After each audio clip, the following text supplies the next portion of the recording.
You don't notice the con when it starts. There's no moment, no alarm. They just fit. The way they walk, the way they talk, the way they carry themselves. Plus, no one's questioning them. So you don't either. You let them in. A little at first. A favor here, a door held open there, then a recommendation. And nothing feels wrong until it does. And by then, you've vouched for them.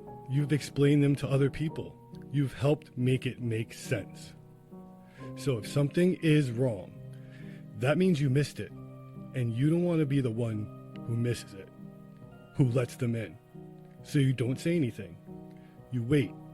You hope you're wrong. And by the time someone finally checks, it's not just their lie. It's yours. This is the story of inmate 25376, Frank Abagnale, Jr. Welcome, stranger. Secret society.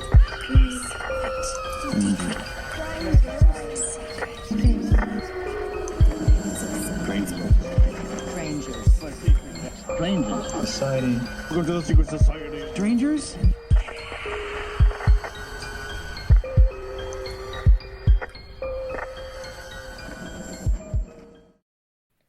Welcome back, strangers. I'm Lee. That's Jen. That's Josh. What up?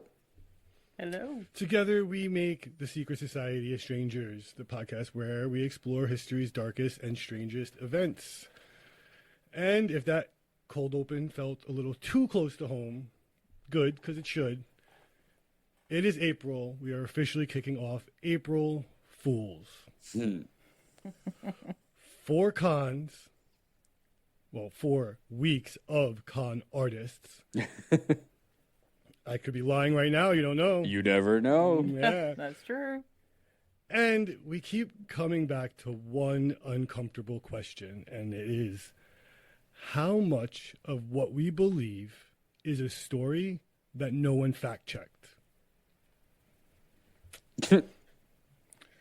Tonight's story is one that a lot of people listening right now may think they know. Some of them may know the true story, but a lot of people have fell for a 50-plus year con. So everyone is aware of the movie Catch Me If You Can. Great movie. Great movie. Steven Spielberg, Yes. Leonardo DiCaprio, Tom Hanks. What more do you need? I mean, that's especially in like the early 2000s, late 90s. Like that cast is Gold. Like, Oh, yeah. summer blockbuster, no matter what the movie's about. But it was a blockbuster. It got really, really famous. It's about a famous con man, like I said, named Frank Abagnale Jr., who portrays a pilot, a lawyer, a doctor, writes millions in bad checks, escapes federal custody twice, to the point where the FBI puts him on the payroll. Great, great story, right? Oh, yeah. Yep, and it took 50 years for someone to finally fact-check it and see if it was true. That's crazy. So everybody just went along with it, and we're like, yo, no, this is totally fine. This all checks Yeah. out. That's what con men do. God, man. Right, you guys ready to get into this one? Oh, yeah. Let's do it. Keep your wits about you. Don't want to be fooled. So it starts like a lot of great American stories with a family falling apart. This family started when Frank was born in April 27th of 1948. His father is Frank Sr., and he runs a stationery business on Madison Avenue. Him and his dad are close. Frank idolizes the guy. Goes to business meetings with him, watches how the world works, and watches how a confident man in his suit moves through the room. So he's already just watching and learning and studying. Yeah, his most impressionable figure is his dad. It's his role model, so he's soaking up everything that his dad is doing, saying, and watching how people operate as a young boy in New York City, which will probably give you the wits to outsmart most of the city, most of the country, let's say. So by the time Frank is 12 or 13, this is when the family starts to fall apart, and Frank runs away. This is a few years later, so I guess the family's kind of going through it. I think he finds out his mom is stepping out on his dad, and he tolerates that for a little while. But by the time he's 16, he leaves home with quoted $200 in his pocket and no plans, no backup. According to legend, what he did have was a face that looked much older than it is, and a voice that sounds like it belongs to someone who already knows the answers. Plus, an instinct for reading people and finding out what people wanted to believe. So, born con man, I'm assuming. It seems very Oh yeah, from the rip. natural. Yeah. And the first con is embarrassingly simple.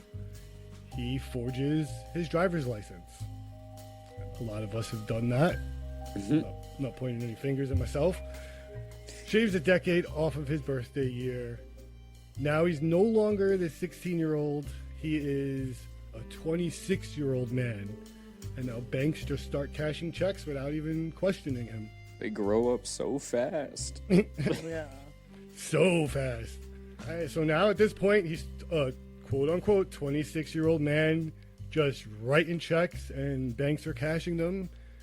And this is not enough for Frank. That's not where this story starts. It's not all about banks because he is much more involved, and actually I think he loved the idea of espionage and like playing someone else, because Frank discovers uniforms, and one uniform in particular is his go-to at first: pilots. Especially back then, like, pilots commanded the room they were in. They walked around and people were like in awe that there was this person that is so well traveled and can fly a plane. So I mean, yeah, it's a pretty impressive thing. Like, anytime like a pilot walks in, you're like, oh damn, dude, like you did it.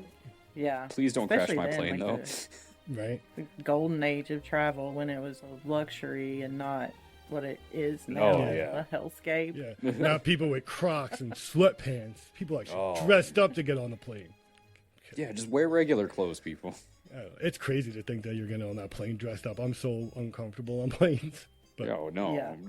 But I mean, they didn't used to. You could, stand up and walk they used to be around real and nice. Well, not nice, Yeah. but like lenient, let's say. Yeah, you do whatever the fuck, pretty much. move in your seat, Thanks, 9/11. which was nice. Well, he notices this, and he notices how people kind of glaze over when the pilot enters the room or talks or something, and everything is just kind of like given to them, or there's some way that everyone is just like, yep, we'll do whatever you want because they're the pilot. They move out of the way, essentially. So he gets himself a Pan America World Airways uniform. Apparently, they're pretty easy to get your hands on. I was gonna say, I mean, it's not like you could just go on Amazon and get Nope. So, in the movie, and this is hard to tell again, what's real and what's not real. In the movie, he finds out that like pilots sometimes lose their uniforms in like a hotel washing system or leave it somewhere, and there's like affiliates all over the country of different retailers and tailors who will supply Pan Am suits Yeah. for pilots. So he just goes and like calls and is like, I lost my suit. And Pan Am's like, okay, go down to like 45th Street. They'll give you a new suit. Oh damn. And that's how it happens in the movie, Oh, gotcha. which we'll see is just as real as it's going to get. He also forges an FAA pilot's license. This part is nuts to me because this now in 2026 is like all kinds of federal. You're in Guantanamo Bay and shit now. Oh yeah, you're definitely getting Yeah. waterboarded if you're doing this. He creates fake Pan Am employee IDs, walks into the airport as First Officer Frank Williams. He goes and takes advantage of a system the airline industry called deadheading, which is when a off-duty crew member hitches a ride free to anywhere that flight is going to like reposition for their next assignment, or I guess go home if it's to their flight home. Mm-hmm. Flashes his ID, takes the jump seat, flies for free. Nobody even looks into it too hard. He's just Frank deadheading for Pan Am. Just literally found the best travel hack. Mm-hmm. Yeah. And it's going to be hard not to reference the movie all the time. But like that scene in the movie when he takes off in the cockpit, like that's the exact reaction I would have. Holy shit. He just like grabs onto the wall and everything. First time ever in a plane and you're in the cockpit. That would be insane. Yeah, I'm good. I don't like flying. All right. So over the course of his time as a fake pilot, he flies over 250 flights and logs over 1 million air miles. That's so much. Yeah. Visits 26 countries, and this is all completely on Pan Am's dime. But, as we learn is a theme in Frank's life, that's not enough. So he starts to layer in another scam with creating fake paychecks that look just like Pan Am salary deposits.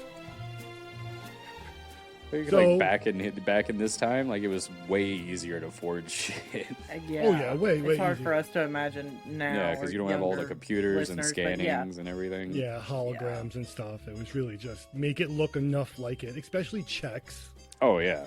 Mm-hmm. And again, I digress still, but you remember being a kid and like watching your parents like check. Like my parents' checkbook was like so big and like messy just because it had all like the carbon copies in the back. Oh and, yeah. No one's looking at those things too hard. No. No one's like, is this a real one? They're just like, nope. Now they run it through a machine. They don't even look at it. Tell you it's fake. Well, he creates these check deposits that look identical, and he is able to now cash them at banks around the country as he's moving around, and no one connects the dots. But again, this is movie reference, hard to find real, quote unquote, real stories of this. What he essentially is doing with the checks is that there is a 2-digit number that determines where it gets routed to. So in that big routing number, there's like 2 specific digits that decide where it's going to go. And if you can change one of those, you can send that check to the other side of the country while you're still in New York. And by the time it gets processed as like an error or wrong and it gets back to New York, I mean, you're weeks and weeks ahead of this check. Oh yeah. But surprisingly enough, flying all around the world and getting free money in every city you land in isn't enough. So Frank becomes a doctor. Why doesn't he just become a fucking sky doctor of yesteryear? He becomes a pediatrician, and he gets a job at Cobb General Hospital in Georgia. He gets a job supervising the overnights with actual medical patients and residents, and is in charge somehow off the bat, like trusted to just run everything in a hospital. That's absolutely insane. So he's just like running around in this hospital at night, just be like making life or death, like crazy decisions on stuff. Yep. Yeah, wow. That's it. He just calling shots is basically all he does, because he figures out this strategy that if you delegate everything, if someone hands you a chart and you just hand it to someone else, or if someone says there's an emergency, you just go, oh, I got to go to a meeting. I'm on my way to a meeting. No one can ever pin him down. And he decides if you're never holding the thing you don't know how to hold, no one can ask you any questions. Yo, it's just like what I do at work. I'll walk around with a clipboard for half the day and nobody says shit to me because they just assume I've got stuff going on. See? But that's such a key to like exactly what we're talking about. Like that's a benign little thing, but like it's just a bigger picture to think like, yeah, this is a guy working. People see doctors come and go all the time. Mm-hmm. Some are good, some are bad, some are personable, some are terrible bedside manner, some delegate, some are hands-on. So you have a job to do as a nurse or another doctor. How much can you focus on that guy? Right. Terrifying if this is him taking care of your child, of course. Oh God, no. But he got bored of being a pediatrician Thank goodness. and becomes a lawyer. Oh yeah, no, for sure. He can be a lawyer all day. Just Yeah. don't be a doctor. He passes, they're all liars anyway, right? Yeah. He passes the Louisiana State bar exam. Allegedly took him 3 attempts and he studied for 7 months. Who knows if that's real? Yo, so if he actually like passed the I bar mean, exam, then can't that just makes him like a real lawyer, though, right? If passing the bar exam is real. well, yeah. Yeah. We know that he has told stories on top of stories, so somehow does he just finagle the fact that, yeah, of course I passed the bar. Like doesn't even know what the questions are. Just so buried in the lies. Yep.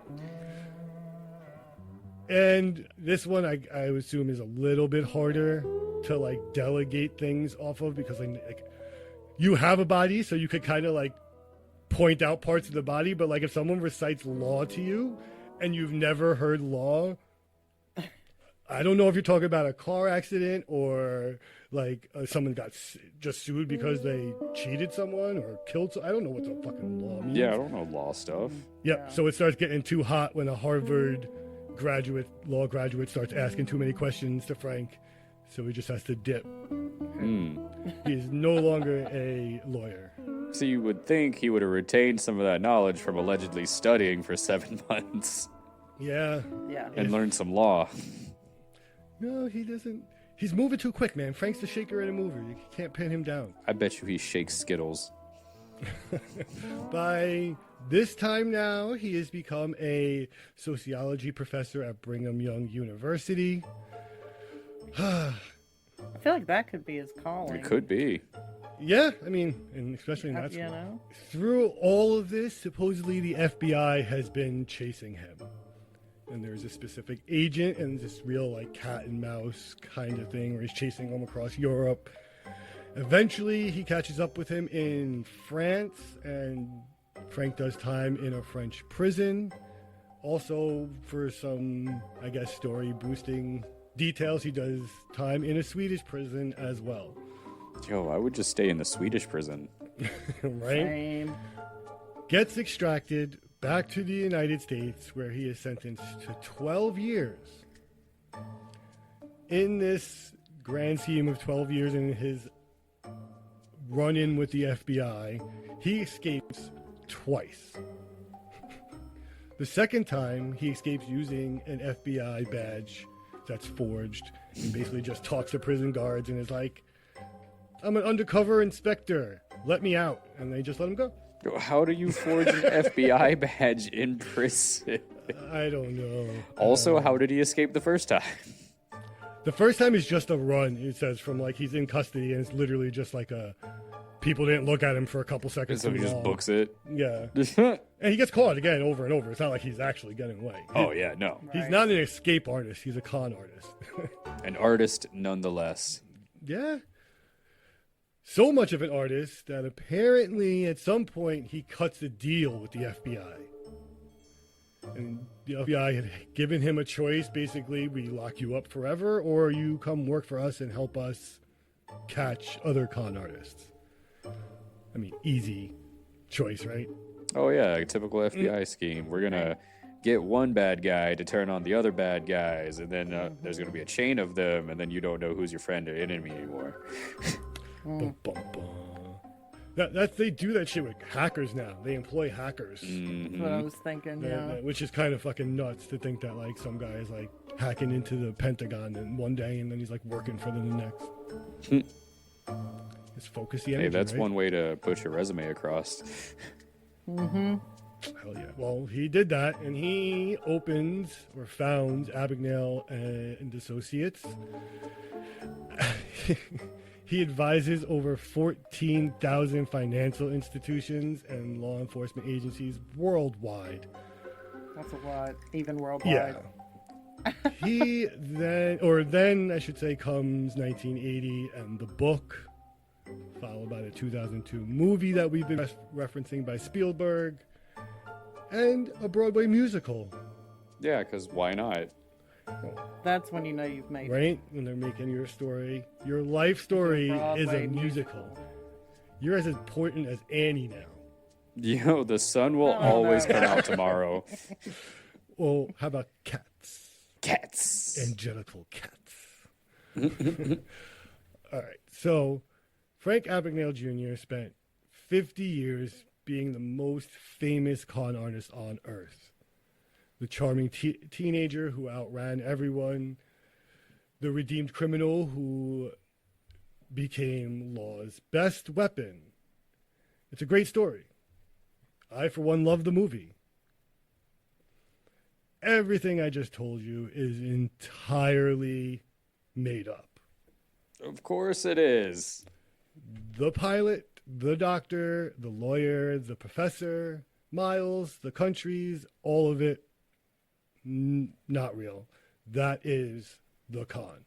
Please tell me that the Broadway musical is also a con. Nope, that's real. You can actually see that. Unfortunately. Yep. God damn it. So it's not really so much something that Frank did that was the con. It's something he said. Oddly enough, this whole story starts on television in front of millions of people in 1977. Frank is 29, and at this time he's already been in and out of prison. He's flat broke. He can't hold a regular job because every time an employer runs his name, it comes up as Frank Abagnale, criminal, or check forger, or whatever comes up when they run his name. But then he gets a call. A game show wants him to come on. The game show is called To Tell the Truth. 3 people come on the show, and they all claim to be the same exact person. This is right up his alley. Yep. The panelists then try to spot the fake. Frank walks onto stage, and he doesn't just play the game, he becomes the character. The charm, the confidence. The way he times every single answer, it's like he's been practicing for this his whole entire life. Oddly enough, it's the only episode where every contestant was fooled on the panel. So a show built around catching liars, and no one caught any liars, especially him. So he was just that good at acting. Yeah, like he says, he just becomes the character. Like it doesn't seem like he's thinking about what this character would say. It seems like he's searching that character's memory for the right answer. So natural for him to do. And America watched it all live happen, and they loved him. So much so, this is all nuts, that Johnny Carson books him next. Then the Today Show.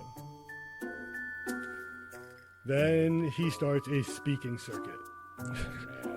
Oh man, yeah. He's pulling $25,000 a night, telling corporations how con artists think. He's already being a con. Yeah, that's why this is why we put this one as a first, because this con is layered in so many weird ways that the con keeps folding over on itself, and you're like, but wait, what really is the con here? Like, what part of this is true at all, if any? And then where does like his story stop and like the legend begin? Yeah. Mm-hmm. It's almost like he fell into this con just because he couldn't get a job. Yeah, it was just like easy enough for him to go along. Why not? And it's that easy because it's 1977, so True. no internet, no search engines.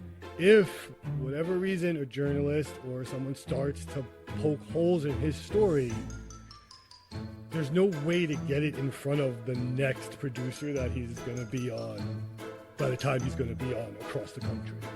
Same thing as like the Chaps. He can't follow him fast enough. The tech is not quick enough to start calling him out in real time. So that, like, you can imagine if you're booking Johnny Carson and you're on like talking circuits where you're booking rooms full of hundreds of people, even if the person that booked it found out a couple hours, day before, that maybe you're not who you say you are they really going to pull the plug? They just got all that money. They're talking probably millions of dollars now. Caterers, all that bullshit. They're just like, yeah, go on. We're going to do it. We're going to get out. Oh, yeah.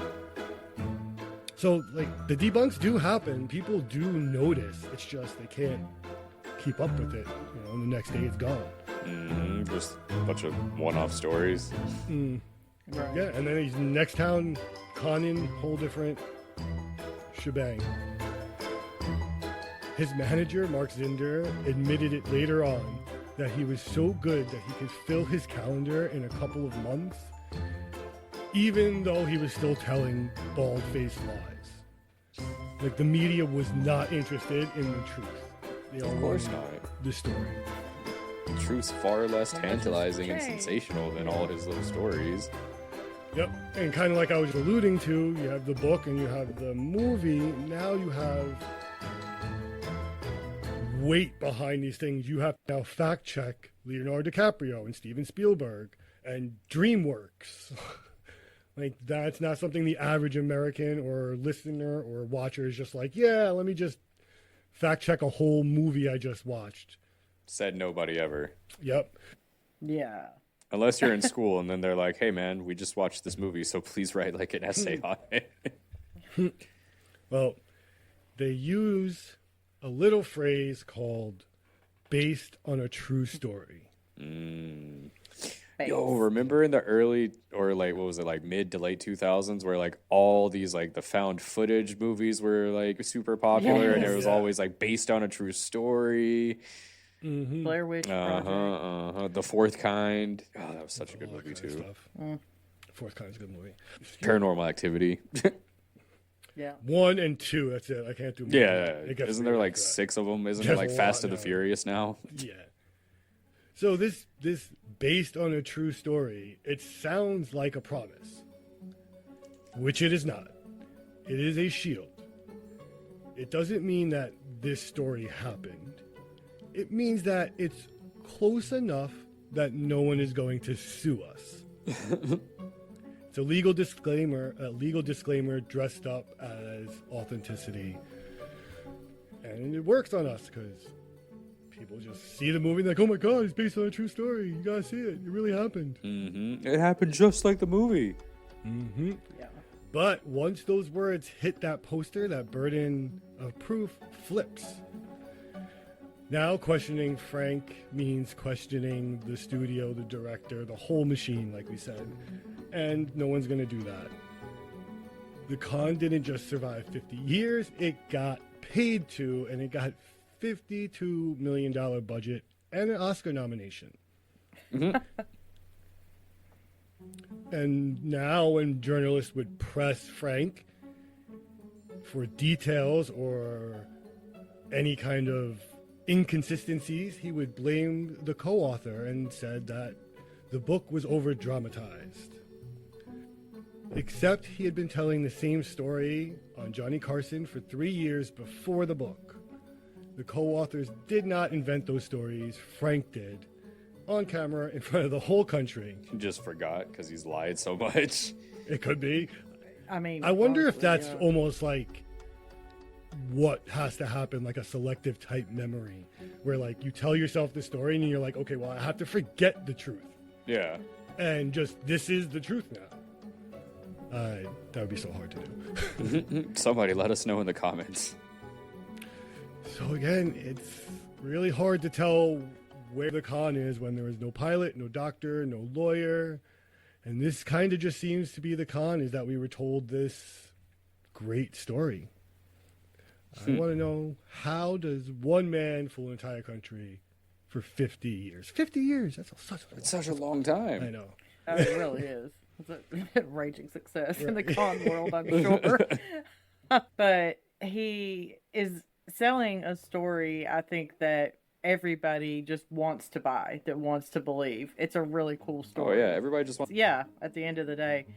So the charming imposter is genuinely ancient. Every era produces one. It's somebody who walks into the room already playing a character, and we tend to go along with it because the story's good. Mary Baker convinced an entire English village. She was a shipwrecked foreign princess named Princess Caribou. Love that name. Such a good She con. shows- That's such a good, like, you know what? If I'm in, like, dire straits, like, why not just be a princess? Oh, 100%. Why not?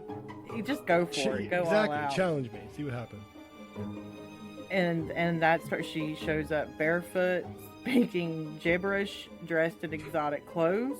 So nobody asked for proof, and probably nobody really wanted proof. The story was just too good. So, mysterious princess washed ashore. That's not a person. That's a Oh, novel. 100%. And then we have Victor Lustig sold the Eiffel Tower, not once, but twice. He posed as a government official, told scrap metal dealers the city couldn't afford to maintain it, Another great con. Like, and walks away with Yeah. briefcases full of cash. Yo, so Like- people showed up to like make this the Eiffel Tower, and they take it for scrap metal. They're like, "Yo, we have to take this down now." it's just And- so funny to think that there's a man out there that sees the Eiffel Tower and he's like, that's just fucking scrap metal. I got a bunch of buddies that will take this shit down in a couple hours. Like, And something that happens so often with things like that, the first buyer, like the Eiffel Tower case, was so embarrassed that he was conned that he doesn't even report it, which I could say I don't think I would have. Yo, I just got buying the statue. Like, what the? No, I'm an idiot. well, you're also assuming that this person has the influence and money and the status in whatever society is in to buy it in the first place. Then to Yeah. be like, guys, remember I told you I was going to buy the Eiffel Tower? Yeah. No, it's not for sale. Sorry. I should have listened. Should have listened to you guys. Yep. And so the fact that that it didn't get reported the first time, Lustig was able to come back and do it again. So that's basically exactly what Abagnale understood is you don't need to fool everyone. You don't even have to be consistent. You just need to make the myth appealing enough that people will protect it for you. Just make the lore good. Exactly. And the uncomfortable part is once someone believes a good story, correcting them feels almost like an attack. So you're not just saying this fact is wrong, you're saying effectively that you were fooled. You got And so guy. that's the emotion that con artists are going to play off of. And nobody wants to be the person that got fooled. So they defend the story, and then they become the con artist, essential unpaid security team. So that's how you get to 50 years. Not because nobody checked, but nobody wanted. Nobody wanted to check. Really, though, because especially if we're talking about someone like Frank, and he has the life that he has, where he's in these major positions. Like, every position he is in is like a position that a young boy or child says, like, I want to do this when I grow up. Like, and he got there, like multiple times. Most people are lucky if they make it one time to the one career. Right. So that lore has now built itself so big that he went through all those fields: academia, airlines, the law, all this stuff, and no one questioned him. Are you going to be like the sociology student to be like, but can I see your diploma, sir? Yeah, Like, no, no, you you're wanna not- see your credentials, Yeah. nothing. Right, exactly. And on the other hand, we know how much of like predatory our media is, if they pick up on people are buying this, they don't give a shit. No. They're just like, this is a great story. Who cares? Yep. They can make their money off of it as well. Mm-hmm. So that's how it survives for 50 years. No one checks. No one really follows up on who he is until one guy does. In 2020, yes, we're all the way in 2020. Fast forward so many years. He's like quarantined. So. Yeah, just like He's got the rabbit time. holing it up, and it's like, yo, you know what? I just watched Catch Me If I Can. He probably I wonder did. if I this is true. guarantee it. Oh yeah, definitely watched it. Went down a rabbit hole and then just started digging. Yep. This is his sour. Wait This is a his minute. quarantine sourdough starter. I never made bread during the quarantine. I just started a podcast. So he is a science journalist named Alan C. Logan. He goes on to publish a book called The Greatest Hoax on Earth.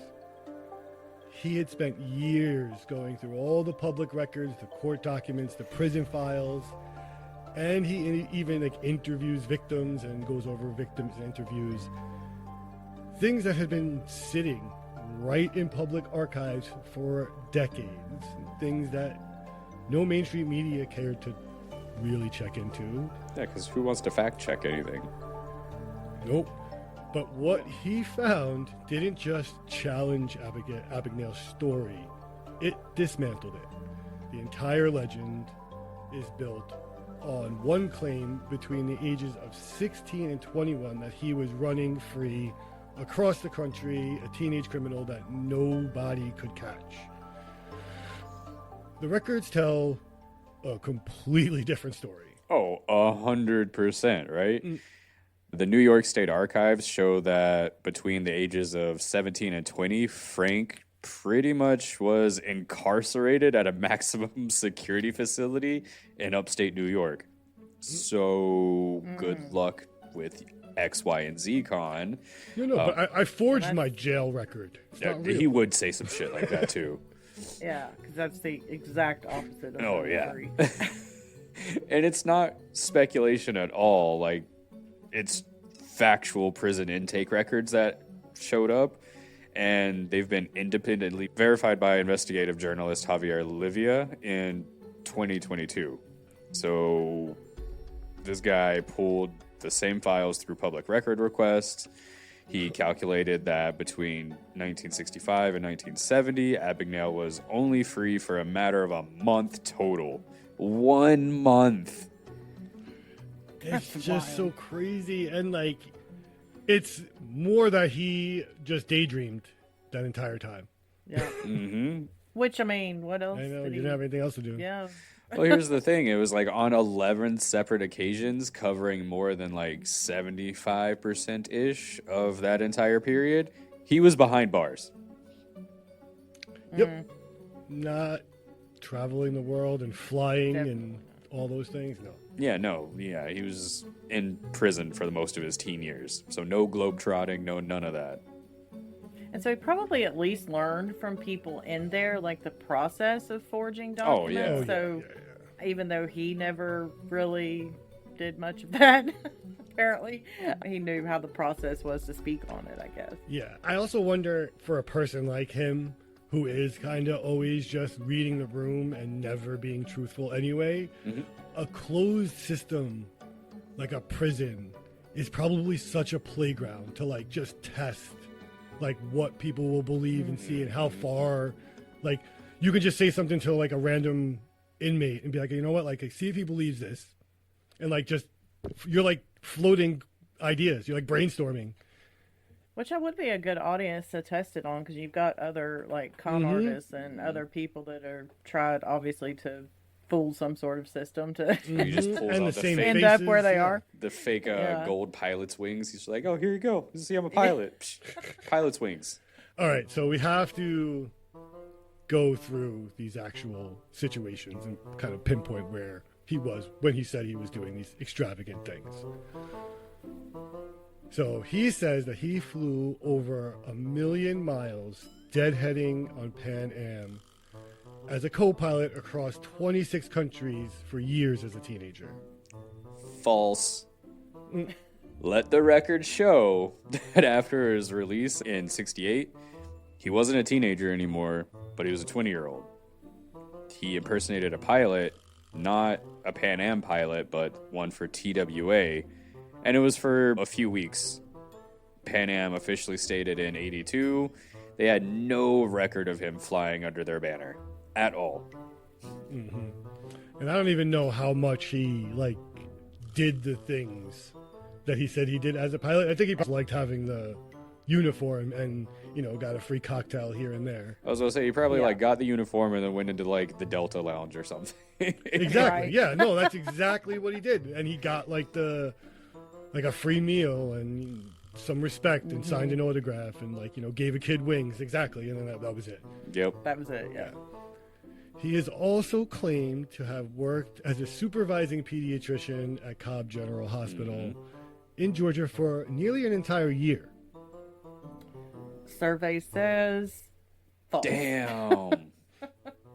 Hospital administrators told journalist Ira Perry that the midnight to 8 a.m. shift Abagnale described doesn't even exist, and neither did the overnight pediatrician position. But I bet you after that, And they were like, hey, we should actually have an overnight pediatrician because this seems like it would be a great idea to have. And records show Abagnale was imprisoned during the period he claims to have worked there anyway. Shocker. It's just so bold. You're not even lying about a shift. So you can't even be like, I forgot to clock in. Sorry, you just checked the wrong time card. No, sir, that does not exist. No one's here. Right. Yeah. He claimed to have passed the Louisiana State Bar exam and worked in the Attorney General's office. Do we want to take a guess if it's real or not? Definitely real. 100% not real. Sorry to bust your bubble. But the Louisiana State Bar Association has no record of him ever sitting in for the exam.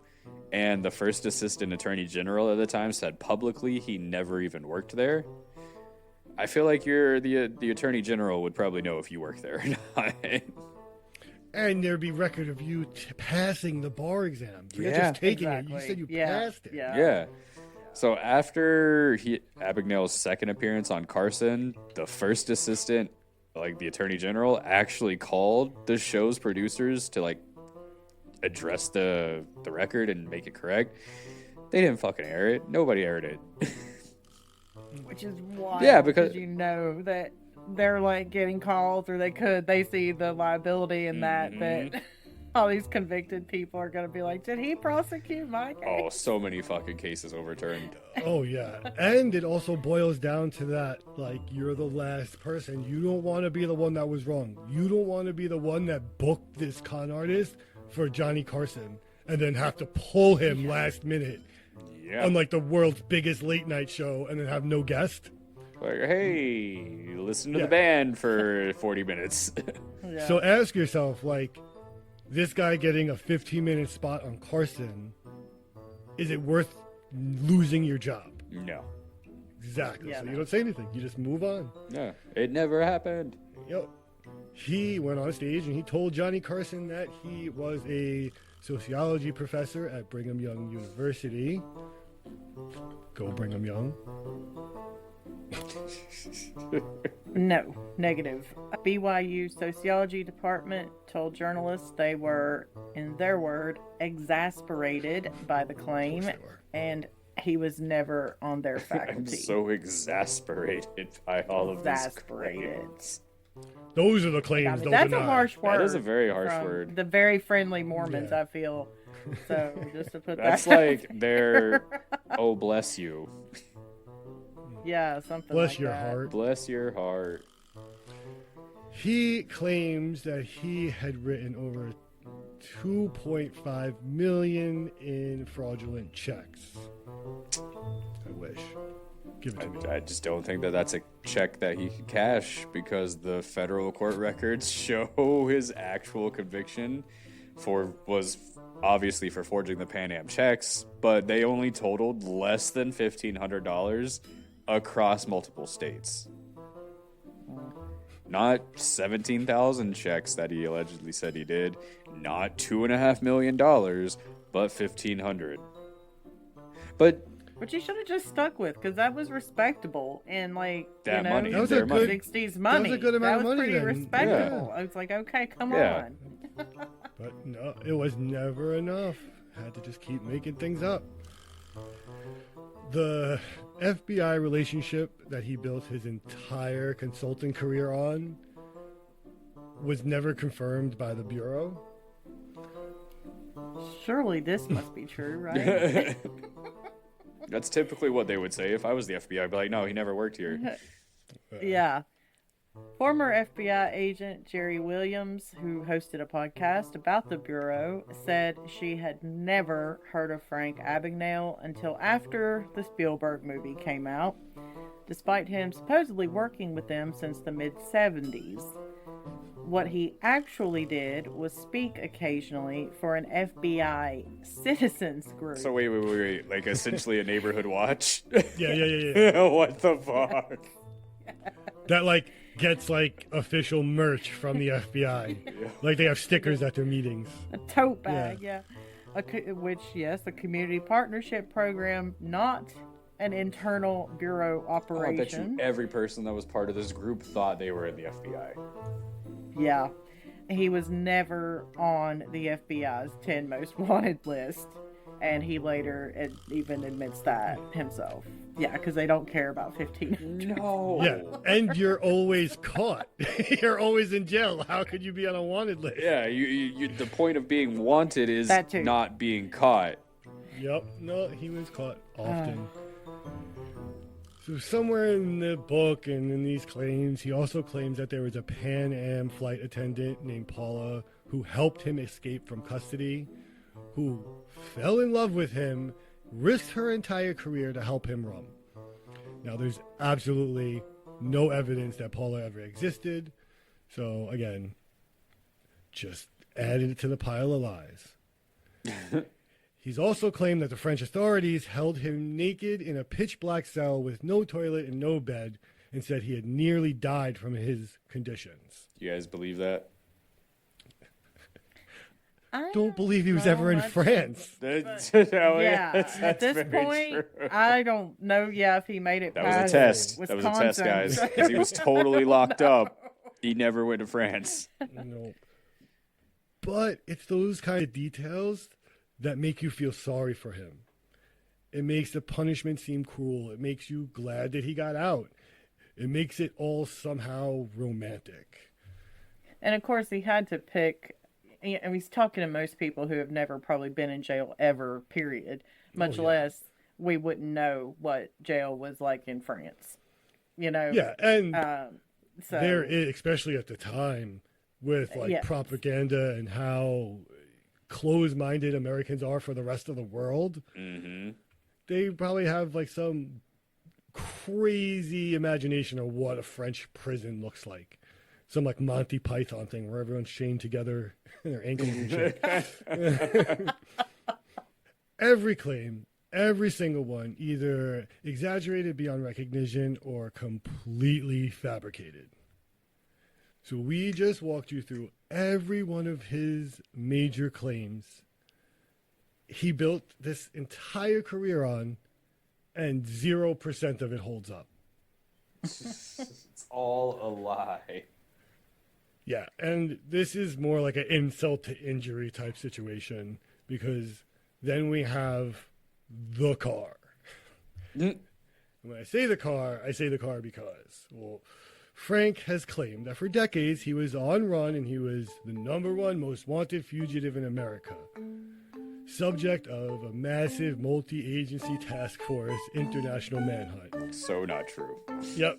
During his 1965 cross-country check forgery run, when police caught up with him, they found Seems to be him. getting caught a lot. Exactly. They found him driving a bright yellow Mustang with the word "Bandit" painted in large letters on both front fenders. No. There was also a custom emblem on the side of a masked man with a pistol firing shots. So stupid. He's driving a car that literally says Bandit and telling people that the FBI can't find him. Hey man, you can't find me. It's definitely not this car that says Bandit, and I'm definitely not a con man. So it's, I wish I was so lucky.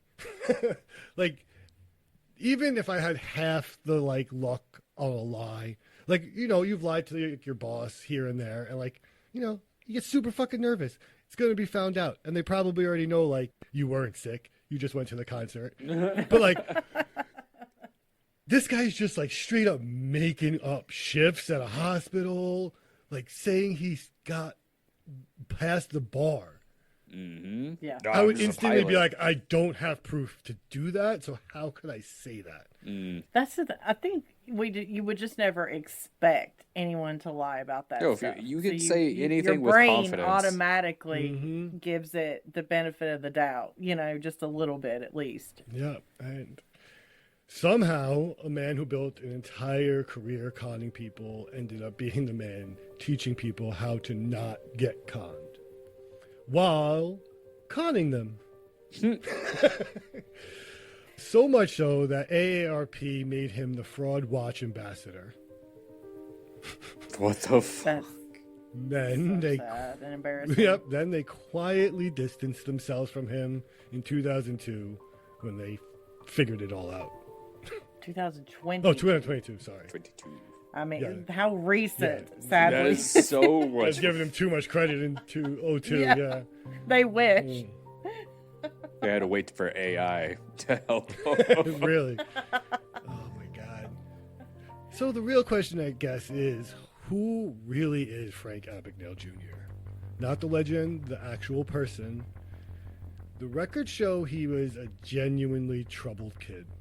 His father, that man that Frank idolized, the one in the good suit, the Madison Avenue businessman, had his whole own set of problems. He had tax problems, legal issues. So that stable foundation that Frank describes was already cracking before he had ever run. But that's not the father you remember. You remember the father from the movie. You remember Christopher Walken. You remember the speech.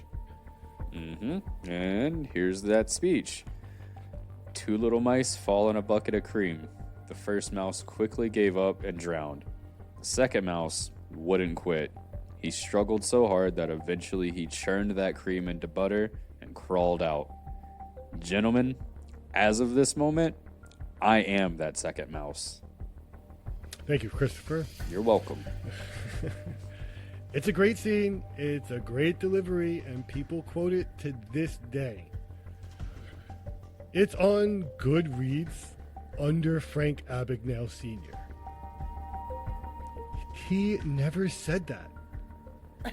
A screenwriter wrote that Of course not. for a movie based on a book full of lies. It's just great. Goodreads has that as a quote from a man who definitely didn't say that. Oh, 100%. The man the movie turned into a folk hero. His own wife wrote to the court asking for a psychiatric evaluation on their son while he was in jail in Baton Rouge in 1969. And she wrote, "He is in dire need of help, psychiatric help. He has a compulsion to write checks and he is unable to stop." That is his own mother writing that, not a DA or any kind of prosecutor. It's mom. Just ma. This is And his victims weren't the banks and they weren't corporations, they were ordinary people. So the Parks family in Baton Rouge, Louisiana, the one that took him in and fed him, gave him a place to sleep, this is the checkbook he found. So he starts writing fraudulent checks out of their account. He takes the mom out to dinner buys her flowers, all with her own money. Damn. That's cold. Yep. And after his federal parole in 1974, he was arrested that same year for stealing camera equipment from a children's summer camp in Friendswood, Texas. What the fuck, dude? Why are you stealing children's camera equipment? Also, why did children have camera equipment? Because at summer camp, they probably have photography, and he probably went in and was like, I'm going to be a photographer now.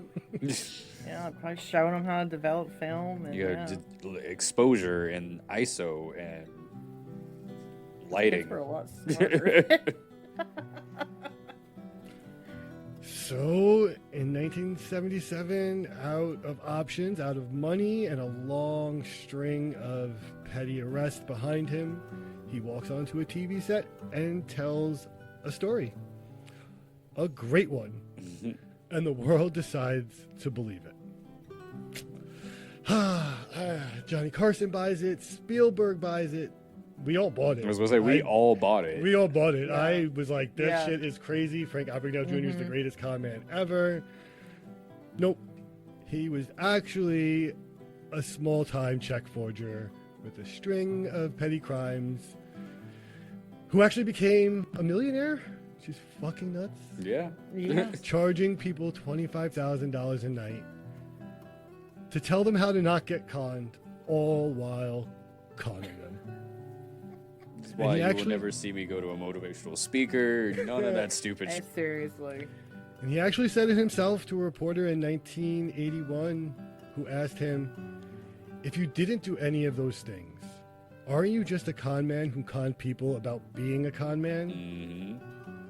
Frank smiled and said, then I am in fact the world's greatest con man. He really isn't wrong. Like we just said, 50 years and we all, like, I've given Frank Abagnale money. That's how much of a con man he is. Like, I paid to see that movie. Yeah. Correct. So, boom. That's fucking... He got your money. Yep. Well, yeah, I mean, his book sold millions. Yeah. So there's the money there. The movie makes hundreds of millions.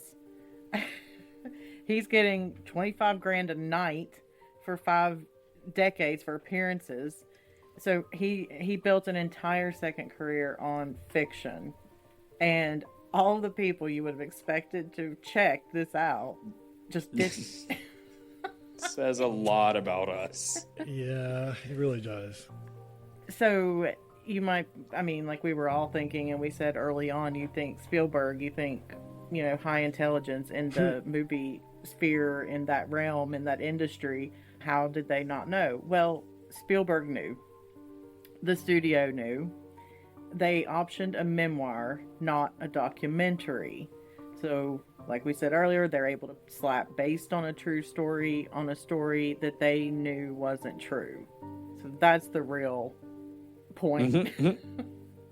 They were not idiots that just didn't check and whatever. So Abagnale lied about facts, but the entertainment industry packaged those lies and sold them right back to us, knowing full well they were lies, and just called it a movie. So Spielberg told us it was a movie, entertainment, no harm done, and Abagnale tells us that this was his whole life. And the people that he actually hurt, like the Parks family, the institutions that trusted him, and the organizations that hired him, looking at you, AARP, to protect people from fraud, they didn't get to vote on whether they wanted to be part of that story. But, so, the legend's fun, but there's also real victims in there. So, Inmate 25367, Great Meadows Correctional Facility, Comstock, New York, ages 17 through 20. That is the real story. Everything else, he sold you. And honestly, I get it. I bought it too. We all did. Greatest con ever. Frank Abagnale kicking off April Fools. Honestly, kind of like the most fun one we'll probably have, right? Like the rest of them are like conning some desperate people. And like, Yeah, it gets even more sad, Yeah. the victims. Oh yeah, especially Jen's. Mine, this lady just cons like New York socialites, so like eat the rich, fuck them. yeah, you don't really feel as bad, but still, Yeah, her actually- fucking Anna W's fucking cons are pretty. Pretty They're up there, shiesty, man. yeah. Yeah. She does some crazy shit. Well, everyone out there, be careful. Fact check everyone you talk to. Fact check your grandma. Fact check the AARP. Fact For check real. us. Fact check us, yeah, please. And if I was wrong, let me know. If we were wrong, let us know.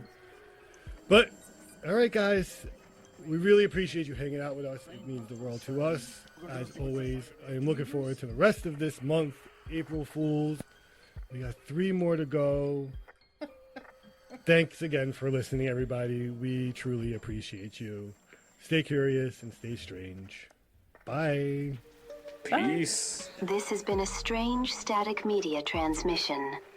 Follow this signal for more transmissions like this. Leave a comment. Rate it. The algorithm is primitive, but it listens. Support links are in the show notes. The Strangers remain operational, and I intend to keep it that way.